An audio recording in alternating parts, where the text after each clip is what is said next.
안녕하세요. 매일 새로운 사연을 전하는 읽어주는 사연 라디오입니다. 구독과 좋아요, 많은 공유 부탁드립니다. 오늘의 사연 시작하겠습니다. 안녕하세요. 해준 거 없이 바라기만 하는 시댁 식구들 때문에 골머리를 썩고 있는 30대 여성입니다. 속은 썩어 문드러지는데 어디 얘기할 곳도 마땅치 않고 아무리 꼴보기 싫은 시댁이라지만 결국엔 제 얼굴에 침 뱉기 같아서 말이죠. 그런데 또 그렇다고 혼자만 끙끙 앓자니 너무 속상한 거예요. 그러다 문득 여기가 생각이 났어요. 그래서 익명의 힘을 빌려 제가 겪은 이야기를 좀 해보려고요. 가벼운 마음으로 아는 동생이 하소연한다 생각하고 들어주세요. 남편과는 지인의 소개로 만났습니다. 사실 소개팅에는 영 흥미가 없던 저였는데 지인이 자기가 느낌이 온다며 한 번만 만나보라고 어찌나 성하던지 몇 번의 거듭된 설득에 나간 자리였어요. 그리고 그렇게 제가 소개팅 자리를 꺼려했던 이유는 제가 어디 못나서도 그렇다고 낯을 가려서도 아니었고 사실 저에게는 파혼이라는 트라우마가 있었거든요. 솔직히 자랑거리는 아니지만 그렇다고 제가 잘못한 것도 아니니까 간단하게 얘기를 해보자면 20대의 끝자락에 한 남자랑 연애를 했어요. 소위 강남에 건물 몇 개를 가진 대단한 부잣집 도련님이었죠. 그런데 남자한테 프로포즈를 받고 본가에 처음 인사를 드리러 갔던 날 저는 말 그대로 충격을 받았습니다. 남자 쪽 부모님께서 말끝마다 그래서 돈 없는 것들은 거지들은 그까짓 거 몇 푼이나 한다고와 같은 표현을 덧붙이셨거든요.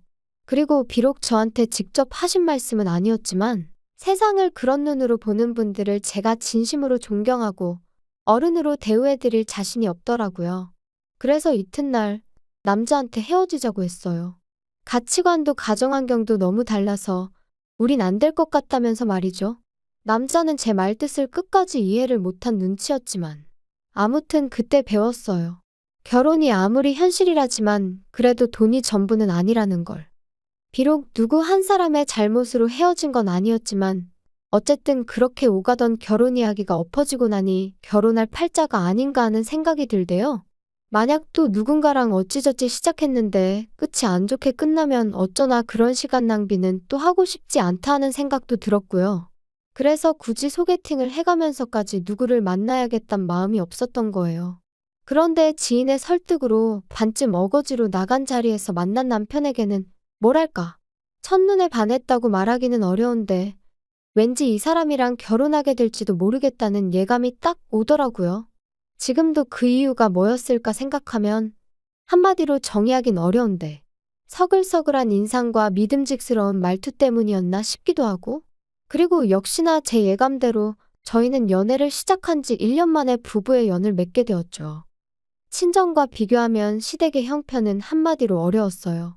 시부모님은 고정 수입이 없으셔서 자식들이 주는 용돈과 연금에 의지해 생활을 이어가고 계셨고 사시는 집이 두 분의 소유라곤 했지만 재산적 가치는 거의 없다고 봐야 할 수준이었으니까요.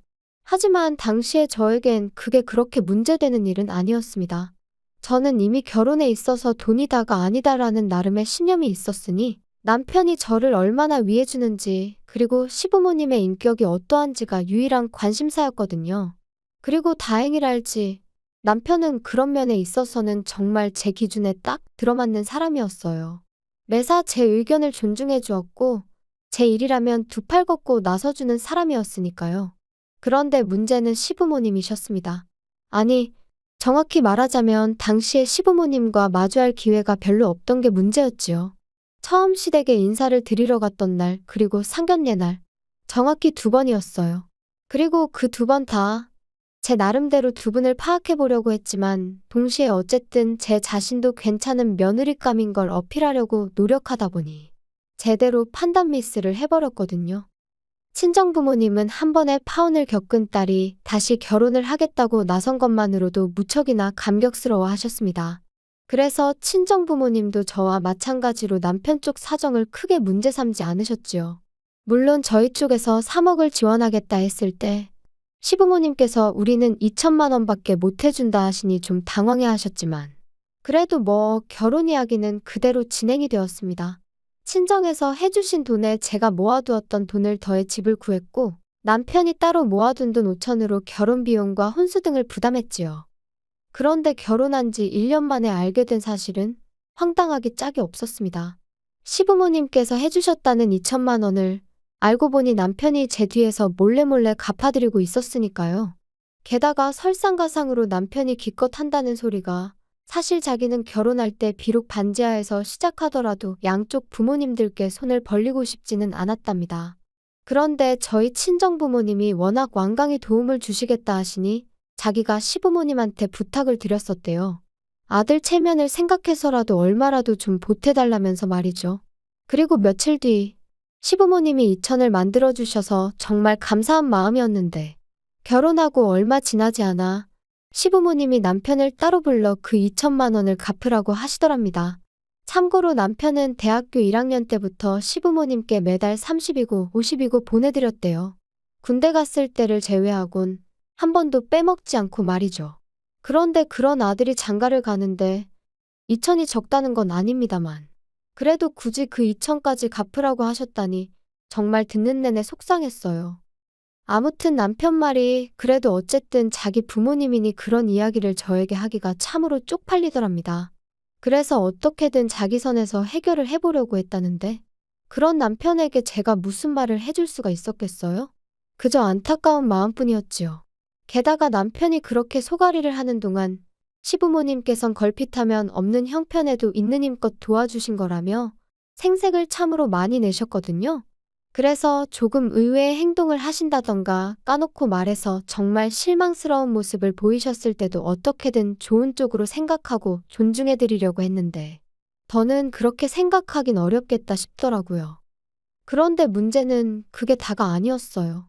그러한 속사정을 알게 된 이후로도 남편이 하도 간곡히 부탁하여 시부모님께는 차마 티도 내지 못하는 상황이었는데 그러나 나중에 아버님이 연락을 해오셨습니다. 다가오는 주말에 집에 한번 오라고 할 이야기가 있다 하시면서요. 그래서 며칠 뒤 약속한 시간에 맞춰 시댁에 도착하니 집으로 오라 하셨을 땐 언제고 어느새 외출 준비를 끝내신 채로 저희를 기다리고 계시대요. 그리고는 한우가 드시고 싶다며 집 근처에 생긴 고깃집으로 가자고 하셨지요. 솔직히 그런 식으로 처음 당하는 것도 아니라 놀랄 것도 없었지만 그날은 너무 짜증이 나는 거예요. 그리고 말이 나왔으니 말인데 사실 사람들이 다 성격도 다르고 스타일도 다르고 해놓고 사는 것도 다르고 그러니까 비교하면 안 되는 거 저도 정말 잘 알아요. 하지만 친정부모님은 저희 부부를 만나면 뭐라도 하나 더 해주고 싶어 하시고 도와주고 싶어 하셨던 반면 시부모님은 어째서인지 하나라도 더 받아내려 하시고 가져가려 하시는 게 막말로 제가 무슨 성인군자도 아니고 그날만큼은 정말이지 적당히 하시라고 소리라도 지르고 싶더라니까요. 넷이서 식사하고 47만 원이란 금액을 결제했습니다. 남편이 제 눈치를 살살 보면서 카드를 내미는데 속에서 부글부글 막말로 그 47만 원 없다고 저희 부부가 어떻게 되는 거 아니고 시부모님 말씀대로 저희가 어디 가서 벽돌 나르며 생고생해서 버는 돈은 아니지만 그래도 그렇지. 정말 너무하단 생각밖에 안 들었어요. 그런데 그런 와중에 저희 어머님이 요 근처에 새로 생긴 라이브 카페가 있다며 거길 가자 하시더라고요. 그리고 도착한 카페에서 아버님이 말문을 여셨습니다. 너는 언제까지 그 똥차를 끌고 다니려고 그러냐? 니네 부모는 뭐라 안 하든 그 웬만하면 한 대 새로 뽑아달라고 해라. 포만나게 그게 뭐야? 폼내고 다닐 일이 없어서 괜찮아요. 행색이 초라하면 사람들이 깔봐. 그래서 나도 차 샀다. 네? 아버님이 차를 사셨다고요? 갑자기 무슨 차를 사셨다는 거예요? 나도 죽기 전에 좋은 차 한번 타보고 싶어서 샀다. 그래서 요새 뭐 쟤 어쩌고 하는 차 계약했지. 너네 결혼할 때 보니까 네 애비도 그 차더만. 네? 그 차를 사셨다고요? 그 차 비싼데. 비싸긴 뭐 얼마나 비싸다고. 아무튼 내가 그래서 너네 오라고 한 거다. 그거 차 사는데 너들이 좀 보태줘야겠어. 한 방에 달라는 거 아니고 다달이 100만 원씩만 보내면 되니까. 그게 무슨 말씀이세요? 저희가 그럴 돈이 어딨다고. 아무튼 안 돼요. 못 보내드려요. 그리고 아버님, 차라는 게 사면 유지비도 얼마나 많이 드는지 아세요? 두 분 연세랑 차를 생각하면 보험료도 비쌀 게 분명하고요. 아버님 그거 다 부담하실 수 있으세요? 너 지금 나 능력 없다고 나는 그런 차를 탈 주제가 안 된다 그 소리가 하고 싶은 거냐? 갑작스러운 아버님의 요구에 정말 망치로 한 대 맞은 듯 했어요. 그런데 옆에 계시던 어머님도 그런 아버님을 말리시기는커녕 하신다는 말씀이 네 시아버지가 얼마 전에 동창회를 갔다 오셨는데 세상에 자기 차 없는 사람이 네 시아버지밖에 없다더라. 거기다 거기 온 인간들이 원래 다 네 시아버지한테 콩고물이라도 얻어먹을까 하고 빌빌거리던 인간들이었단 말이야. 그런데 지금 지들이 돈 좀 더 만진다고 어지간히 거들먹거리나 봐. 네 시아버지가 얼마나 속이 상했을지 상상이 가니? 너 네 아버지가 그런 일을 당했다고 생각하면 가만히 있을 수 있겠어? 아니 그래도 어머님, 저희가 돈이 어딨어서 매달 100만 원씩 보내드려요? 그리고 자기야, 가만히 있어. 저희가 지난 1년을 꼬박 아껴서 모은 돈이 2천이에요. 그나마도 장인 장모님이 많이 도와주셔서 그만큼 모은 거고요. 그런데 지금 저희한테 매달 돈을 달라고 하시면 진짜 아들 입장은 이만큼도 생각 안 하세요? 제발 적당히 좀 하세요. 평소답지 않게 남편이 화를 내자 아버님 어머님 두 분 다 꽤나 놀라신 듯 더는 말씀을 안 하셨어요. 그리고는 저는 남편이 잡아끄는 손에 이끌려 카페에서 나왔죠. 집으로 돌아오는 내내 남편은 아무 말도 없었고 저도 그런 남편에게 차마 무슨 말을 해야 할지 모르겠더라고요. 그래서 남편이 먼저 무슨 말이라도 해주길 바라며 말을 아꼈습니다. 하지만 며칠이 지나도록 남편은 아무런 말도 하지 않았고 저도 더는 신경 쓰지 말아야겠다 했어요. 그런데 또다시 어머님이 연락을 해오셔서는 아가 언제 시간 되니? 한번 내려와야겠다. 무슨 일 있으세요? 어쩌면 좋겠냐? 네 시아버지가 아주 병이 나서 들어누우셨다. 죽기 전에 좋은 차 한번 타보겠다는데 어떻게 자식 새끼들이 다 나 몰라라 하냐면서 이렇게 살아서 뭐 하냐고 아주 난리도 아니야. 덕분에 나까지 피가 마른다. 그러지 말고 어떻게 좀 안 되겠니? 계약금도 걸고 왔대. 네? 아, 일단 제가 그이랑 한번 이야기는 해볼게요. 그리고 제가 이런 이야기를 꺼내니 남편이 저더러 신경 쓰지 말라면서 자기가 내려갔다 오겠다고 했어요. 그래서 저도 더는 너무 골치도 아프고 신경 쓰고 싶지 않아서 그렇게 하라고 했고요. 그런데 얼마 후 그렇게 본가에 다녀온 남편이 하는 말이 계약금이 문제가 아니랍니다. 그 차 계약을 받은 사람이 아버님 친구 아들이라며 쪽팔려서 죽어도 계약 파기는 못 하신다 그러시더래요. 그거 차도 못 사서 계약 파기를 했냐 그런 소리가 나올 게 뻔한데 어떻게 계약을 파기하냐고. 죽어도 그 차를 타야겠다셨다나요? 그러면서 남편이 진짜 미치겠다, 환장하겠다 그러더니 배금 무리고 한 달에 50씩이라도 보내드릴까? 그러는 거예요. 뭐? 그건 아니지. 나 정말 이런 말까진 안 하려고 했는데 3억을 해주신 우리 친정에도 한 푼도 안 드리고 있는 마당에 시댁에는 지금 그 2천 때문에 돈 드리는 것도 있는데 거기다 추가로 50을 더 드리자고? 그러면 나도 친정에 똑같이 챙겨드릴 수밖에 없어. 그리고 이런 말도 정말 안 하고 싶었는데 당신도 알다시피 차가 그냥 굴러가? 보험료에 유지비에 그런 건 아버님이 감당하실 수 있으셔? 눈앞이 깜깜하다는 게 이런 건가 싶다. 나 만약에라도 당신이 나 몰래 차 사드리고 그러면 이혼도 생각 안 할 수가 없어. 정말 미안해. 내가 생각이 짧았어. 하도 앓는 소리를 하시니까 나도 순간 그냥 얼마라도 해드리고 말까 그런 생각까지 하게 된 것 같네. 무슨 소린지 알았으니까 이혼 같은 소리는 하지 마. 그리고 결국 아버님은 계약을 파기하셨어요. 저희한테 도저히 씨도 안 먹히니까 신우한테 이야기를 하셨나 본데 신우가 아주 길길이 날뛴 모양이더라고요. 자기한테 해준 게 뭐가 있어서 그런 걸 바라냐면서 아버님더러 양심이 있냐 없냐 그런 소리까지 했다나 봐요. 그리고 아버님은 아버님대로 그런 신우한테 EX 저X 해가며 쌍욕을 하셨고, 하지만 어쨌든 뭐 결국 차를 사준다는 자식이 없으니 별 수 있으셨겠어요? 계약 해지했다, 속이 시원하냐 하고 전화로 어찌나 고함을 치시던지. 그런데 끝난 줄 알았던 아버님의 억지는 거기서 끝이 아니었습니다. 그 일이 있고 반년이 흘러 지난 가을이었어요. 친정부모님 댁이 누수 문제로 리모델링에 들어가게 되면서 저희 집에 며칠 와 계시게 되셨거든요. 그런데 그렇게 와 계신 지 3일째 되던 날 아버님이 연락도 없이 저희 집에 오셨습니다. 다들 놀랐죠. 제가 무슨 일로 오셨냐니까 아버님 말씀이 뭐 그냥 오다 가다 들리셨다는데 오다 가다 들릴 거리도 아니고 아무튼 말이 안 되는 상황이었어요. 하지만 일단 오셨으니 들어오시라 했습니다. 그리고 그렇게 같이 점심을 먹게 되었는데 솔직히 얼마나 편한 사이라고 화기애애한 이야기가 오갔겠어요. 그냥 간단히 서로 안부 묻고 하시는 일은 잘 되시냐 그런 이야기 좀 오가고 식사를 마치고 차랑 과일을 내가려는데 아버님께서 갑자기 볼 일이 생각나셨다며 자리에서 일어나셨습니다. 그래서 배웅을 해드리려니 한사코 나오지 말라며 극구 저를 말리시더라고요. 그래서 그냥 집안에서 배웅했어요.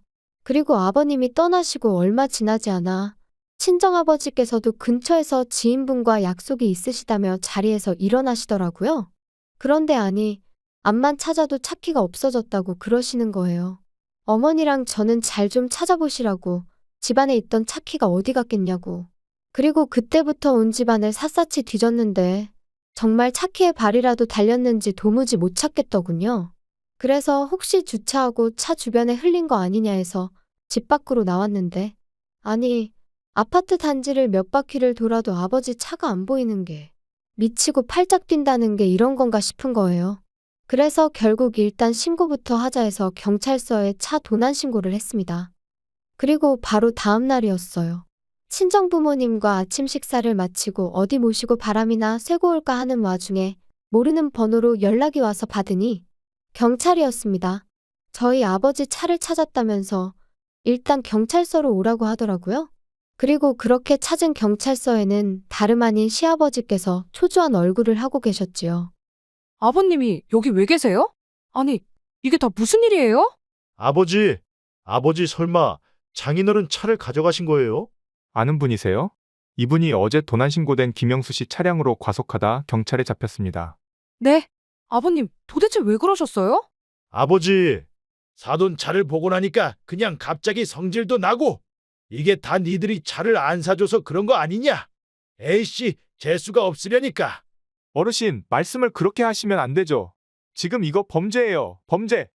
친정부모님은 그런 아버님의 뻔뻔한 태도에 혀를 내두르셨지만 그렇다고 사돈을 상대로 뭘 어쩌겠냐 하시며 그렇게 일단 저희 아버님은 풀려나셨어요. 그런데 끝까지 말이라도 한마디 미안하다 사과를 안 하시더라고요. 계속해서 차를 안 사줘서 당신이 그런 거라는 둥, 저희 때문에 개망신을 당했다는 둥.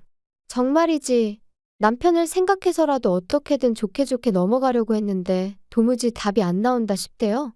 게다가 거기서 끝이 아니었습니다. 아버님께서는 당신 아들, 그러니까 저희 남편이 저희 친정부모님께 용서를 구하는 게 마음에 안 드셨는지 대뜸 소리를 꽥 지르셨거든요. 남자가 돼가지고 왜 자꾸 아쉬운 소리를 하냐면서요. 야 임마, 너는 내가 뭘 그렇게 잘못했다고 거기다 대고 빌빌거렸었냐? 내가 막말로 사람을 쳤어 뭘 어쨌어? 그까짓 거 차 좀 끌고 갔다고 뭔 일을 이렇게 키우는지. 야 며느라, 내가 이런 말까진 안 하려고 했는데 나라고 할 말이 없어서 가만히 있는 게 아니야. 너는 우리한테는 말도 안 하고 그렇게 친정부모를 며칠이나 와 있게 하고 말이지. 너 우리한테는 한 번이라도 와서 주무시고 가라고 한 적 있냐? 차도 그래. 막말로 네 애비가 차 사달라고 했으면 안 된다고 했겠어? 너 시부모가 돈 없다고 무시하고 그러면 안 되는 거야. 아버님, 지금 그게 하실 말씀이세요? 엄연히 아버님이 실수하신 거잖아요. 그런데 왜 자꾸 남 탓을 하시는 거예요? 너 지금 나 가르치냐? 아이고 잘났다 그래. 다른 집은 며느리들이 아버님 하면서 아양도 떨고 잘 봐달라고 용돈도 주고 한다던데. 나는 복도 지지리도 없지. 아버님 그런 말씀 마세요. 저야말로 그렇게 치면 정말 시댁복 없거든요? 저는 어디 가서 아버님 얘기 하지도 못해요. 쪽팔려서. 세상에 사돈 차를 훔쳐가는 사람이 어딨어요? 자기야 그만해. 상대하지 마. 뭐 이 자식아 상대하지 마. 너는 아들이 돼서 그게 애비한테 할 소리냐? 아버지면 아버지답게 행동하세요. 저 진짜 지금 이 사람 볼 낯도 없고 장인 장모님한테도 쪽팔려 미치겠으니까요. 그리고 아버지, 당분간은 연락하지 마세요. 그냥 저 어디 멀리 미국 같은 데 가 있다 생각하시고 좀 시간을 갖는 게 좋겠네요. 그리고 그렇게 저희는 그날 이후로 아버님 어머님과 거리를 두고 지내기로 했습니다. 좀 과한가 싶었는데 남편이 고집을 부려서 핸드폰 번호도 싹 다 바꿨고 집도 이사했어요. 다만 혹시나 모를 상황에 대비해 신우에게 제 연락처만 알려줬네요.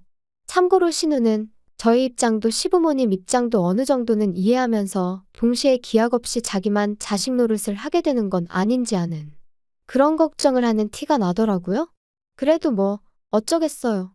그간 저희는 나름대로 할 만큼 했다고 생각했고 신우도 그건 부정하지 못할 사실이었으니까요. 그러니 저희한테 대놓고 싫은 소리는 못하는 눈치더라고요.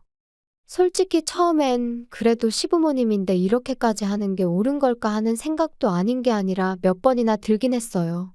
하지만 4달째로 접어드는 지금은 그러길 잘했다 싶은 게 제 심정입니다. 시부모님과의 교류가 사라지니 남편과 불편할 일도 없고 돈도 잘 모이고 있거든요.